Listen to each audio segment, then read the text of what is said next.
Everybody, my name is Galaletsang, and I can imagine that you've all been hearing about the word CDK. It's been used a lot today, and I can just tell you that I'm also here to add to the counter. So, the documentation on the AWS website says this about CDK. The Cloud Development Kit is a software development framework for defining cloud infrastructure as code, and it does so by provisioning it through CloudFormation. In simple terms, a CDK app is written in the programming languages of your choice using the AWS CDK to define your AWS infrastructure.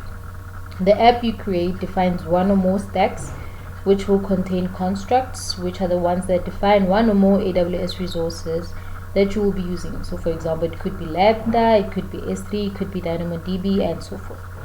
So, right off the bat, I can just tell you that the reason why I chose CDK is that you are able to use it with programming languages of your choice. And because I was learning Python, this was really good for me. So the languages would be Python, TypeScript, JavaScript, Java, C#. So these are the languages that are normally used by developers, and CDK was actually built for that. In this way, it is also of benefit to developers who can just use their AWS services expeditiously using CDK because of the routine usage of programming languages, rather than using CloudFormation where they would just use YAML or JSON. So this meant that developers would have to learn new syntax in order to provision their AWS resources, with the result being that it decreases productivity time. So another side note for you lovers of Go, you'll be pleased to know that using Go is in developer preview. So don't forget to use CDK and share your thoughts on that. So these are the logos of the services that I have used. It's Sam the squirrel on the left because I went serverless, and I can tell you that the pros for serverless is that there is no server management and it scales per usage of our application. And remember that this was a simple application that I was learning. So as I was learning, there was no need to provision EC2 instances for a simple app because I used tutorials and little workshops. So serverless for me was the way to go. And doing this tutorial was a great lesson because, like I said, I'm learning Python, so there is no better way of learning than doing. So I got to do that, and also give me a bonus because I get to get my hands dirty and build more with Lambda and just get to see how it works. So for the first step of the tutorial of creating a serverless app using CDK, I just wanted to show you guys how easy it would be to start on your journey of using CDK for your environment. So you do not need to go haywire in order to set up your environment, and in my experience I've had times where setting up the environment was the hardest part. So for this one, you can't just worry, you can just dive in and go right in, because as a developer you already know the programming language you will be using. Then most definitely you have your favorite IDE, and for this one I used VS Code. So you would also have to install Node.js. And because it's an AWS tool, if you are an avid AWS user, you will have to use an AWS account. You will have to have that. Then you would create a user that has programmatic access. So in that way, you can use the AWS CLI, which allows you to talk to AWS resources from the terminal. And then you install the CDK toolkit, which is what we're here for, which is a command line tool for working with your CDK apps and stacks. So that right there on the left is the color all developers want to see. You want to see green on your screen, then you know that you are doing the right thing. So because nobody wants to see red on their screen, and I can tell you that as a beginner, this was a big motivator for me. So nothing hectic was done here, I can tell you that, but this was still a motivator for me to keep on moving. So on the right is the things that I have noted. So in the beginning, you want to create your directories in order to hold your projects in. And then you choose the language of choice. It could be one of the 5 that I've mentioned before. So I have chosen Python. The second thing is to initialize the project. Then I had to activate the project's virtual environment. So the letter is very important. And I'm telling you guys so you don't forget and make the same mistake that I did. So I did the project late at night. I activated the project's virtual environment, then closed all my open programs and went to bed. The following day, when I began again to work on it, I forgot to activate the virtual environment.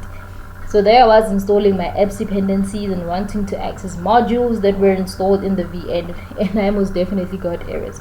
So this is a reminder to always check the path in which you are working at.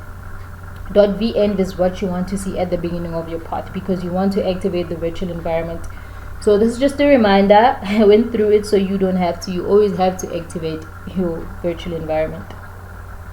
So now we can move into the deeper stuff of the project, which is called the meat of the application.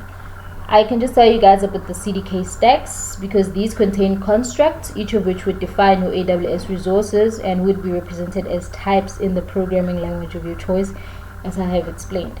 So a construct can have multiple levels, either being a component or just a single piece.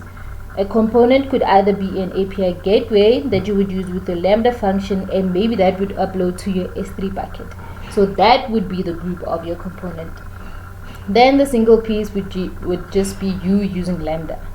So now where CloudFormation gets to work in is when you use the CDK toolkit using the following commands.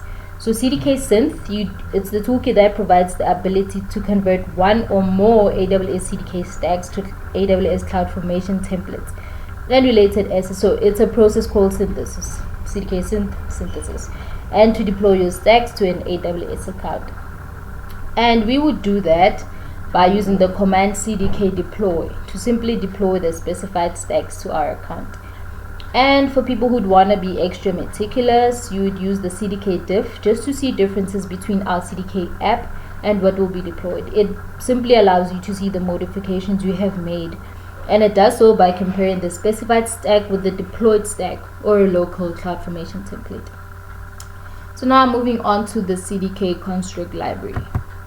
There are so many AWS CDK constructs written in the construct library, and this is an extensive library and is divided into several modules, one for each of the AWS services, as you can see on the left. For example, if you'd be using S3, you would install the package from the construct library, and if it's for RDS, you would install that too from the construct library, and so forth. And because I went the serverless route, I had to do the same, then add a Lambda function to my stack and use the specific runtime, which is 3.7 for Python. After all that, I could just do all the necessary changes to my code. I'd add the functions, synthesize, and deploy, and that was it. That was literally it. I had just created my serverless app using CDK. You just use CDK from the terminal and the IDE, and then you create the serverless app. And I definitely implore you to do the same. The workshop is not that hard and would not take much of your time. And I promise you'd want to see which other projects you can do using CDK, because I feel like I want to know what else I can do. And then there are so many examples that you can get from the web, like on GitHub, and the tutorials on the AWS website, which are also checked. And my first and favorite being the CDK workshop by Elad, who will be having his talk later on. So we are through with my talk and enough with the technicalities. I just want to say that I had a wholesome experience and I have learned a lot from these tutorials. One thing I also loved about the CDK workshop is that they want you to type the code instead of copying and pasting. And you know how developers are with Control-C, Control-V, so you don't want to do that on these tutorials. So because if you write the code, you learn more and you get to see the effect of code completion. And it also gets easier for things to be embedded to your memory when you type them out. And with all the experience, I will definitely try to do more with what I have learned. And side note, don't forget to use this command CDK destroy at the end of your tutorial, because you do not want unexpected charges on your account.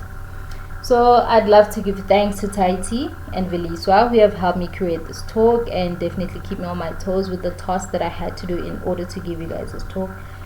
A definite thanks to the CDK team who have created this marvelous framework and keep on maintaining it so we get to enjoy and play around with CDK.